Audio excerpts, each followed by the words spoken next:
आपके अपने YouTube channel study bye exam में आप सभी समस्त सम्मानित साथियों का हार्दिक अभिनंदन एवं स्वागत करता हूं। तो चलिए आज की जो टॉपिक होगा वो होगा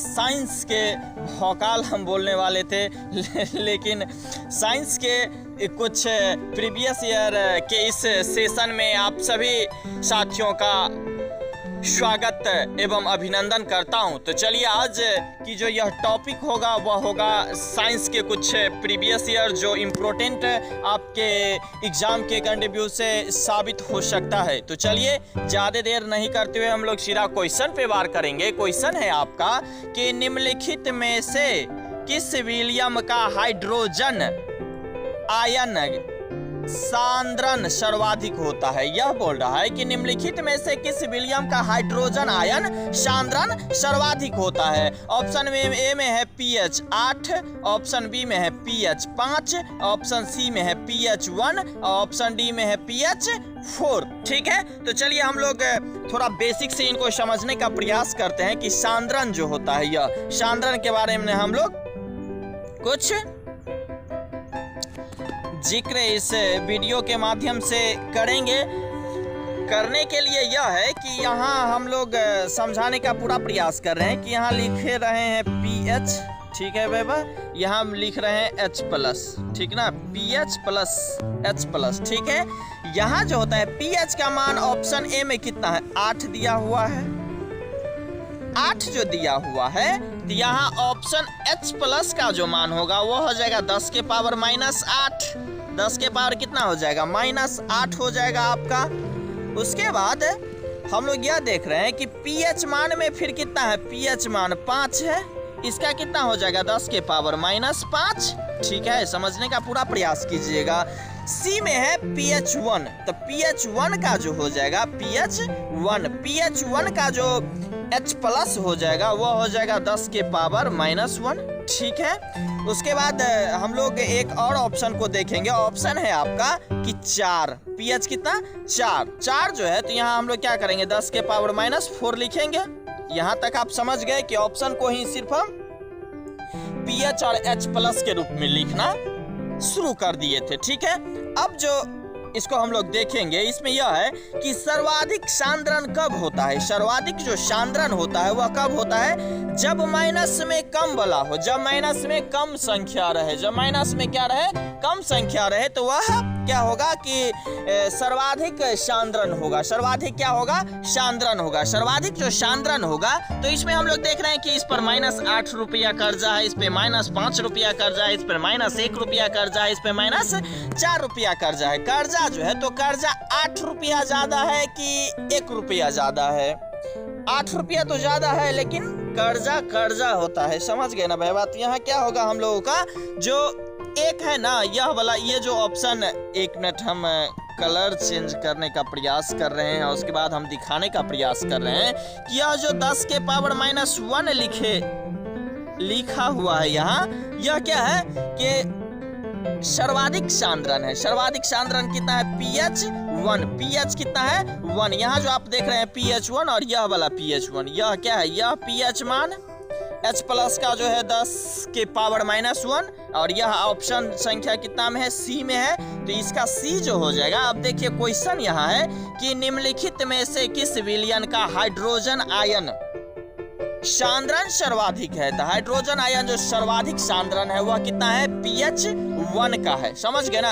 आज हम यह बोल सकते हैं कि आज जो भी आप इस साइंस के सीरीज में कुछ प्रश्न जो आप प्रीवियस ईयर कवर करेंगे वह अपने आप में एक तरह से इतना बोनाफाइड साबित होगा कि समझिए आपको यह क्या बोलते हैं कि सेट जैसे नहीं मिलेगा। इस क्या होगा, यह सेट के जैसे नहीं मिलेगा। इसलिए नहीं मिलेगा क्योंकि यह अपने आप में बुलेट ट्रेन बोलता है भारत के आदमी या सरकार। यहाँ क्या होता है, बुलेट प्रश्न भी होता है। बुलेट क्या होता है, प्रश्न भी होता है। तो हम लोग हंसते खेलते वहाँ देख लिया। अब दूसरे क्वेश्चन पे आ गए। दूसरे क्वेश्चन आपका बोल रहा है कि निम्नलिखित में से कौन सा लिटमस को लाल कर देगा। निम्नलिखित में से कौन सा लिटमस को क्या करेगा, लाल कर देगा। निम्नलिखित में से कौन सा लिटमस को लाल कर देगा? ऑप्शन ए में है भैया सिरका, बी में है चूने का पानी, सी में है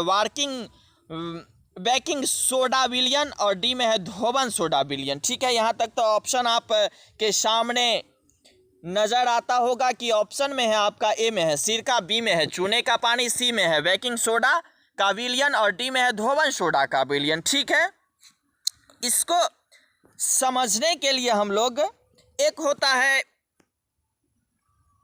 ABR, एक क्या होता है ABR, क्या होता है समझाने का प्रयास कर रहे हैं।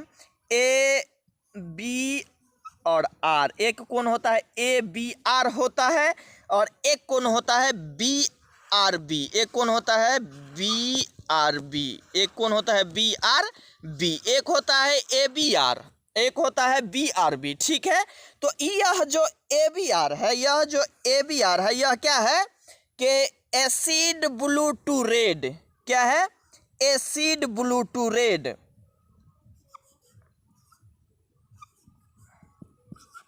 एसिड ब्लू टू रेड है। ठीक है, एसिड ब्लू टू रेड है। और यह जो BRB जो आप देख रहे हैं, यह जो आप BRB जो देख रहे हैं, यह जो आप BRB देख रहे हैं, इसका मतलब है कि बेस रेड टू ब्लू, क्या है बेस रेड टू ब्लू। तो ABR का मतलब समझ गए कि acid blue to red, ABR का मतलब क्या समझे एसिड ब्लू टू रेड, और BRB का मतलब क्या होगा base red blue, base red to blue. ठीक है, बेस रेड टू ब्लू हो गया। ठीक है, आप ऑप्शन जो है, ऑप्शन बी, सी और डी आप गौर से देखने का प्रयास कीजिएगा कि ऑप्शन बी, सी और डी, ऑप्शन बी, सी और डी जो देख रहे हैं, यह क्या है क्षार है, क्योंकि सोडा है, क्षार है क्योंकि सोडा है। जब यह घोल से संबंधित हो गया, सोडा से संबंधित हो गया, तो यह क्या हो गया क्षार हो गया। सिरका क्या है एसिटिक अम्ल है, सिरका क्या है एसिटिक अम्ल है, सिरका क्या है एसिटिक अम्ल है। और ऑप्शन बी, सी, डी जो देख रहे हैं यह क्षार है, चूने का पानी क्षार है, बेकिंग सोडा का विलयन क्षार है, धोबन सोडा का विलयन क्षार है। लेकिन आप जो यह सिरका जो देख रहे हैं, यह सिरका आपका क्या है एसिड है, सिरका आपका क्या है एसिड है, सिरका क्या है आपका एसिड है, इसीलिए यह क्या हो जाएगा सिरका आपका आंसर हो जाएगा, सिरका आपका क्या हो जाएगा आंसर हो जाएगा। तो पहले हम बता चुके हैं कि आज की जो यह प्रश्न है, यह प्रश्न आपको बहुत हार्ड महसूस होगा, जिसके लिए आप खुद दोषी हैं, क्योंकि इतने बड़े हार्ड प्रश्न नहीं देखते हैं तो दिक्कत है। एक आध प्रश्न हार्ड प्रश्न को भी आप लोग सॉल्व करने का प्रयास कीजिएगा, क्योंकि रिजल्ट जो बनता है हार्ड प्रश्न से ही बनता है। क्योंकि स्लो जो होता है वो तो एक एवरेज बच्चा बना सकता है, एवरेज बच्चा जो बना सकता है, तो आपको एवरेज बच्चे में रहिएगा तो रिजल्ट लाना थोड़ा मुश्किल हो जाता है। इसलिए आप टफ की श्रेणी में आइए, उच्च श्रेणी में आइए, जिससे आपका सिलेक्शन हो सके और तैयारी में भी कुछ बदलाव आ सके। ठीक है, तो चलिए हम लोग तीसरा क्वेश्चन जो देखेंगे, तीसरा क्वेश्चन है आपका, तीसरा क्वेश्चन है कि शुष्क HCl हाइड्रोक्लोरिक गैस के संपर्क में लाए जाने पर सूखे नीले लिटमस पेपर के रंग पर क्या असर पड़ता है। सूखे नीले जो है सूखे नीले लिटमस पेपर पर, सूखे नीले लिटमस पेपर के रंग पर क्या असर होगा। सूखे नीले लिटमस पेपर के रंग पर क्या असर हो जाएगा, वह बेरंग हो जाएगा। एक में है वह बेरंग हो जाएगा, ऑप्शन बी में है उसका रंग लाल हो जाएगा, ऑप्शन सी में है उसका रंग नहीं बदलेगा, ऑप्शन डी में है उसका रंग गुलाबी हो जाएगा। ऑप्शन आप देख लिए, चार क्वेश्चन भी आपके नज़रों के सामने है। तो इसमें जो ऑप्शन है, अब हम इसका सॉल्यूशन पे जाने का प्रयास कर रहे हैं। शुष्क HCl का मतलब ही होता है कोई अभिक्रिया नहीं। शुष्क HCl जो यहाँ देख रहे हैं, शुष्क HCl जो यहाँ देख रहे हैं आप, शुष्क HCl, इसका मतलब क्या है कि कोई अभिक्रिया नहीं, यह अभिक्रिया विहीन है। शुष्क HCl क्या होता है, यह अभिक्रिया किसी से नहीं कर पाता है। क्या करता है यह, किसी से अभिक्रिया नहीं कर पाता है। कौन, शुष्क HCl। शुष्क HCl क्या होता है, कोई अभिक्रिया नहीं करता है। लिटमस पेपर का रंग यह क्या करता है, बैगनी होता है। लिटमस पेपर का रंग इसका क्या होता है, बैगनी होता है। लिटमस पेपर का रंग इसका क्या होता है, बैगनी होता है। इसीलिए यह रंग नहीं बदलेगा। क्या होता है इसका, कि उसका रंग नहीं बदलेगा। उसका क्या होगा, रंग नहीं बदलेगा। कारण उसका रंग क्यों नहीं बदलेगा, क्योंकि यह शुष्क HCl जो है यह अभिक्रिया विहीन है। यह अभिक्रिया क्या है, विहीन है। शुष्क HCl क्या है, यह अभिक्रिया विहीन है, इसीलिए उसका रंग नहीं बदलेगा। उसका रंग क्या होगा, नहीं बदलेगा। ठीक है, तो हार्ड नहीं है। आप अच्छा से जो प्रीवियस ईयर का कंटेंट है उस पर आप काम नहीं करते हैं, इसलिए आपको हार्ड लगता होगा। तो आप सभी साथियों से अनुरोध कि आप लोग टफ से टफ क्वेश्चन को भी पढ़ने का प्रयास कीजिएगा। और अभी फ़िलहाल भारत का सबसे बड़ा बहाली ग्रुप डी RRC का जो अभी एग्ज़ाम का सिलसिला 17, 18, 19 चल रहा है, इसमें भी आप देखेंगे तो साइंस का जो महत्व है अपने आप में, उसको आप सिलेक्शन का महत्व समझ सकते हैं। साइंस का बहुत बड़ा रोल है ग्रुप डी के अंदर। क्या है, साइंस का बहुत बड़ा अपने आप में एक रोल है, जिसमें साइंस कवर करना अत्यंत ज़रूरी है। और हम प्रयास कर रहे हैं देखने का, जिसमें आप लोगों का इस प्रकार के क्वेश्चन हार्ड भी पूछे जा रहे हैं। इसीलिए आपसे गुजारिश, अनुरोध कि आप यह वीडियो देखकर ही एग्ज़ाम हॉल में जाएं, ताकि आपको इस वीडियो के माध्यम से आपको कुछ बेनिफिट मिल सके। ठीक है, तो हम चौथे क्वेश्चन पे पढ़ते हैं। चौथे क्वेश्चन पे बढ़ते बढ़ते जो है, यह हार्ड क्वेश्चन तो होगा, लेकिन थोड़ा मैनेज करना भी आपका दायित्व, कर्तव्य और धर्म भी बनता है। ठीक है ना। चौथा क्वेश्चन है आपका कि टेलीफोन के काम आने वाला चुंबक बना होता है। टेलीफोन जो होता है उसमें जो काम आने वाला है वह चुंबक कैसा होता है। टेलीफोन में जो चुंबक उपयोग में लिया जाता है वह चुंबक कैसा बना होता है। फौलाद लोहे का, नाम भी देखिए, फौलाद लोहे का, स्टेनलेस स्टील का, नर्म लोहे का और कोबाल्ट का।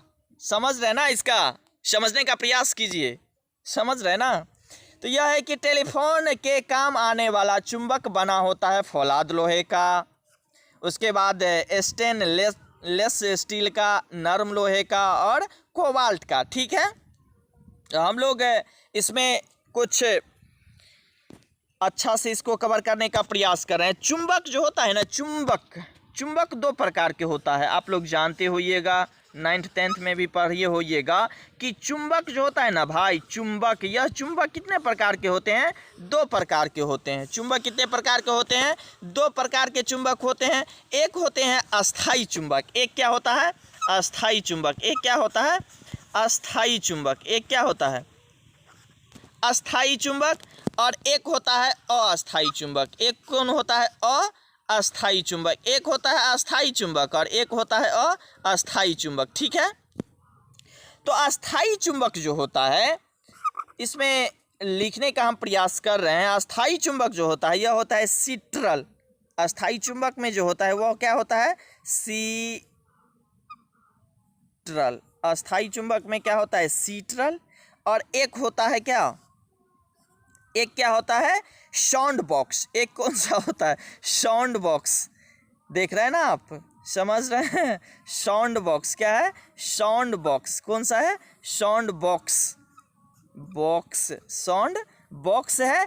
और इसमें आ जाएगा तो इसमें हो जाएगा टेलीफोन और अलार्म। टेलीफोन हो जाएगा और अलार्म हो जाएगा। टेलीफोन हो जाएगा और अलार्म हो जाएगा, टेलीफोन और अलार्म हो जाएगा, ठीक है ना। यह देख लिए कि चुंबक जो होता है, यह चुंबक दो प्रकार के होते हैं, एक अस्थाई चुंबक और एक अस्थाई चुंबक। अस्थाई चुंबक में सिट्रल होता है और साउंड बॉक्स आता है, अस्थाई चुंबक में टेलीफोन आता है और अलार्म आता है, ठीक है। और इसका जो टेलीफोन में काम आने वाला, तो टेलीफोन में काम आने वाला कौन सा अस्थाई चुंबक में आ जाता है। ये टेलीफोन जो होता है, यह टेलीफोन आप लोग देख रही होइएगा स्क्रीन पे, यह जो टेलीफोन होता है, यह टेलीफोन क्या होता है, नर्म लोहे का बना होता है। टेलीफोन क्या होता है, टेलीफोन जो है यह क्या होता है, नर्म लोहे का बना होता है। टेलीफोन कौन सा लोहे का बना होता है, नर्म लोहे का बना होता है। टेलीफोन कौन सा लोहे का बना होता है, नर्म लोहे का बना होता है। टेलीफोन किसका बना होता है, नर्म लोहे का बना होता है। जो आप यहाँ से देखने का प्रयास करते होइएगा कि टेलीफोन जो है यह किससे है, नर्म लोहे का बना होता है, नर्म लोहे का बना होता है। जिसमें आपको यहाँ देखने को मिल रहा होगा कि टेलीफोन के काम आने वाला चुंबक बना होता है। तो टेलीफोन के काम आने वाला जो चुंबक बना होता है वह होता है अस्थाई चुंबक में आता है। अस्थाई चुंबक में जो आता है तो उसमें नर्म लोहे का प्रयोग किया जाता है, समझ गए ना। अब हम पाँचवा प्रश्न पे आते हैं। पाँचवा प्रश्न आपको बायोलॉजी के कुछ इम्पोर्टेंट फैक्ट है जो जानना अत्यंत ज़रूरी है इस ग्रुप डी के महाकुंभ में, जिससे आपको कुछ बेनिफिट मिल सके, गुजारिश है आपका। और यह पांचवा क्वेश्चन जो है आज का, यह बोल रहा है कि थैलेमस और हाइपोथैलेमस मस्तिष्क के किस भाग में उपस्थित होता है। समझ रहे हैं ना आप कि थैलेमस और हाइपोथैलेमस मस्तिष्क के किस भाग में उपस्थित होता है।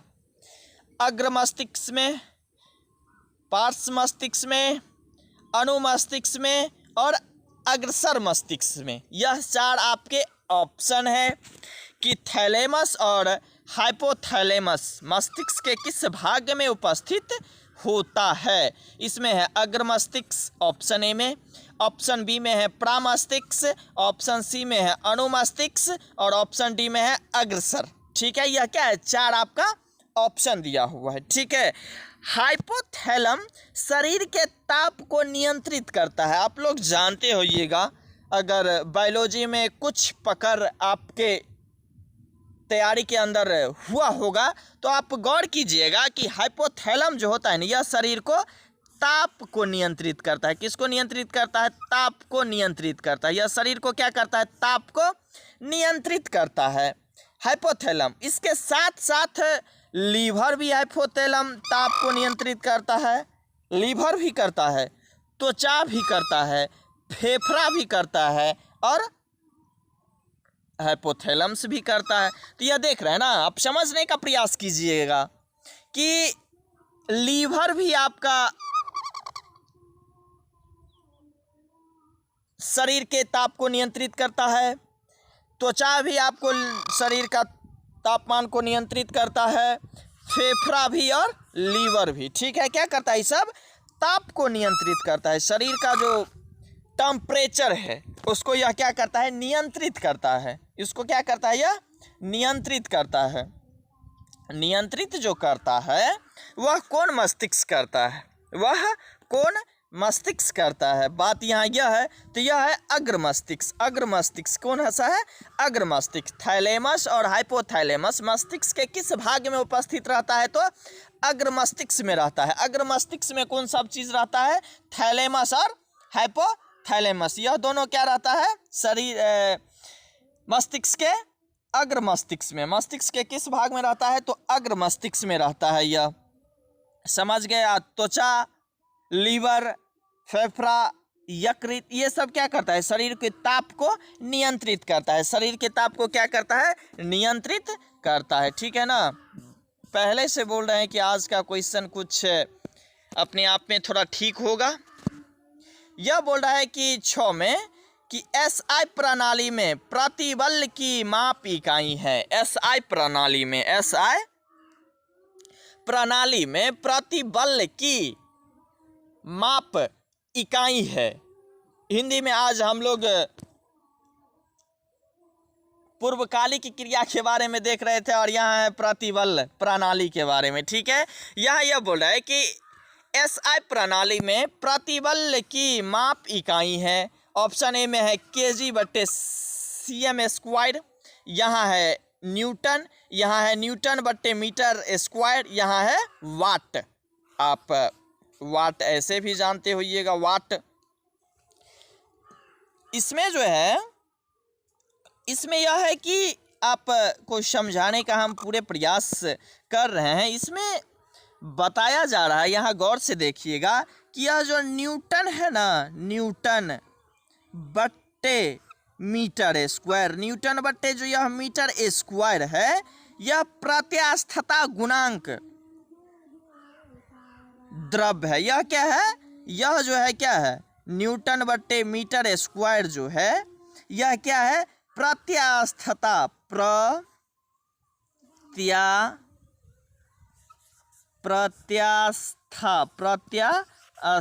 प्रत्यास्था है। और गुणांक, प्रत्यास्था गुणांक का यह क्या है? गुणांक का दाब है। ठीक है, और यह जो है न्यूटन/मीटर², यह जो है आपका, यह है को हम लोगों को पास्कल भी कहते हैं। न्यूटन/मीटर² जो है, इसको हम लोग क्या कहते हैं? पास्कल भी कहते हैं। इसको हम लोग क्या कहते हैं? पास्कल भी कहते हैं। इसको हम लोग क्या कहते हैं? पास्कल भी कहते हैं। इसको हम लोग क्या कहते हैं? पास्कल भी कहते हैं। तो एसआई प्रणाली में प्रतिबल की माप इकाई जो होता है, वह होता है न्यूटन/मीटर²। जो यहाँ आपको देख रहा होइएगा, देखने का प्रयास कीजिएगा कि यहाँ जो है एक है प्रत्यास्थता गुणांक और एक है पास्कल। ठीक है, तो यहाँ भी तो हमको यही बात बताया जा रहा है कि ऐसा प्रणाली में प्रतिबल की माप इकाई क्या होगा। तो प्रतिबल की जो माप इकाई होगा वह क्या हो जाएगा? न्यूटन/मीटर², न्यूटन/मीटर² हो जाएगा। न्यूटन/मीटर क्या हो जाएगा? स्क्वायर हो जाएगा। जो आप साफ साफ देखने का प्रयास भी करते होइएगा इस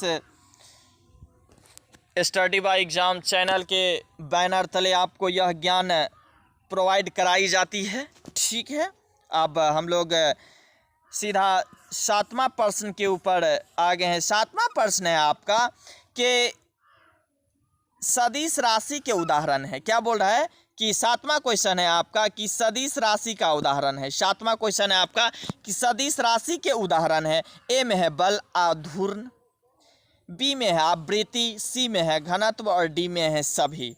तो सदिश राशि के जो उदाहरण होते हैं, सदिश राशि के जो उदाहरण होते हैं वह होता है कि सदिश किसे कहते हैं? दिशा होगा, संवेग होगा, आवेग होगा, बल होगा, आघूर्ण होगा, तीव्रता होगा, बल होगा और यह त्वरण होगा। आप लोग लिखने का अगर प्रयास कीजिएगा तो लिख लीजिए कि यह जो सदिश राशि के जो उदाहरण है, सदिश राशि का क्या है? उदाहरण है। सदिश राशि का उदाहरण है, तो आपको यह लिख देते हैं सदिश। क्या है? सदिश है। सदिश राशि में आपका आ जाता है, सदिश राशि में क्या होगा? दिशा होगा। सदिश राशि में क्या होगा? दिशा होगा, जबकि अदिश राशि में दिशा नहीं होगा, सदिश में दिशा होगा। ठीक है, संवेग हो जाएगा आपका। ठीक है, उसके बाद आवेग हो जाएगा, उसके बाद आपका जो है आपका त्वरण हो जाएगा। लिखने में थोड़ा परेशानी हो रहा है, त्वरण हो जाएगा। उसके बाद बल आघूर्ण हो जाएगा, बल आघूर्ण हो जाएगा। उसके बाद तीव्रता हो जाएगा, तीव्रता बल हो जाएगा। तो यह सब जो है सदिश राशि के कुछ फैक्ट है जो याद रखने योग्य बात है। यह सब क्या है, सदिश राशि में आते हैं। सदिश राशि में जो आते हैं तो सदिश राशि में आते हैं। तो यहाँ आप देख रहे हैं ना कि बल आघूर्ण का चर्चा हुआ है। ऑप्शन में भी आपका बल आघूर्ण है।